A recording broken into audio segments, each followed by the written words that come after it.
Nagsimula sa isang pangarap ang pagsalba sa Ilog Kalumpang. Noong una'y 7 kabataan lamang ang nagsama-sama para buuin ang proyektong ito. Pero sa dako'y nakita ng marami na ang pagkilos na ito ay magiging posible. Ay nangangako magbibigay ng oras para sa pangalampag.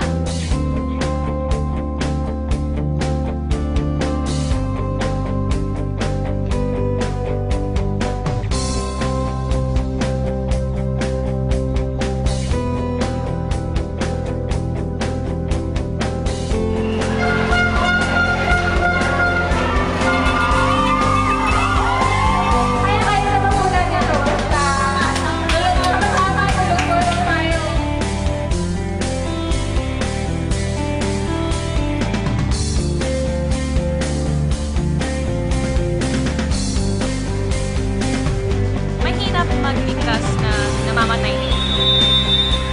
At lalong higit na mahirap ipaunawa sa mga tao na kailangan na nating umaksyon, kailangan na ng tulong ng Ilog Kalumpang.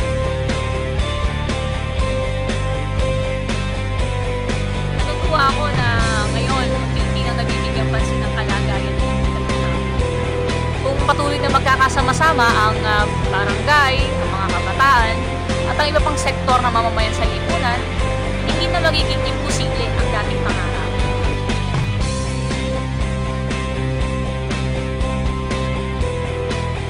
Kung maimbitahan kami ng Matalaw at umattend kami ng isang radio forum, akala ko'y biro-biro lang ang lahat.